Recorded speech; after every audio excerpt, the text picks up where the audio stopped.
என் பேர் மாரியம்மாள். இது வந்து காரணீஸ்வரர் கோயில் வந்து 50 வருஷ காலம் பழமை வாய்ந்த கோவிலு. காலமா எங்க பாட்டி காலத்துலேருந்து நாங்க இந்த கோவிலுக்கு தான் வந்துகிட்டு இருக்கோம். இதுக்கு அப்புறமா வந்த கோவில்கள் நெறைய இருக்கு. ஆனா இது வந்து ரொம்ப பழமையான கோவில் இது.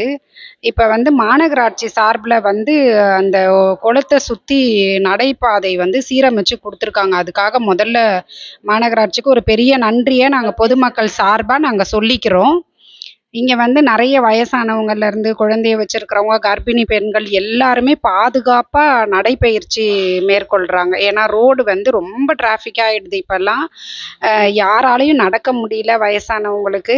அதனால இந்த குளத்த சுத்தி நடக்கும்போது ரொம்ப பாதுகாப்போடையும், ஆன்மீகத்தோடையும் நடைப்பயிற்சி நாங்க மேற்கொள்றோம்.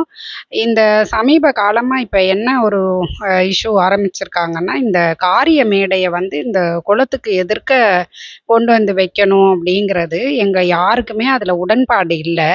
என்ன விஷயம்னா, இப்ப கோவில் வந்து குளத்தோட இருக்கிற கோவிலுங்கிறதே ரொம்ப அரிதாயிருச்சு. குளத்தெல்லாம் போட்டு மூடி, அது மேல வீடு கட்டி, ஃப்ளாட் கட்டி வித்து, இது நடக்கிற இந்த காலகட்டத்துல குளத்தோட கோவிலு அப்படிங்கிறதே ரொம்ப அரிதா இருக்குது. எங்களுக்கு ரொம்ப சந்தோஷம் எங்க ஊர்ல இப்படி குளத்தோட சிவன் வந்து நேரடியா குளத்த பார்க்குற ஒரு காட்சிய, விசேஷ காலங்கள்ல குளத்த சுத்தி சாமி வர்றத நாங்க எல்லாம் தாராளமா எத்தனை பேர் கோவிலுக்கு வந்தாலும் கூட்ட நெரிசல் இல்லாம அந்த குளத்த சுத்தி வர அவ்வளோ தாராளமான ஒரு இடத்துல இப்ப வந்து இந்த காரிய மேடைய கொண்டு வந்து வைக்க போறது ரொம்ப மனசுக்கு கஷ்டமான ஒரு விஷயமா நாங்க எல்லாரும் பார்க்குறோம்.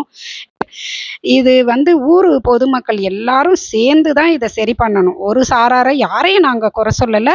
எல்லாரும் சேர்ந்து இத வந்து சரி பண்ணணும். இது வந்து இந்த கோவிலுக்கு எதிர்க்க இந்த காரிய மேடை வேணாம் அப்படிங்கிறது பொதுமக்கள் சார்பா நான் தயவு செஞ்சு கேட்டுக்கிறேன். நன்றி.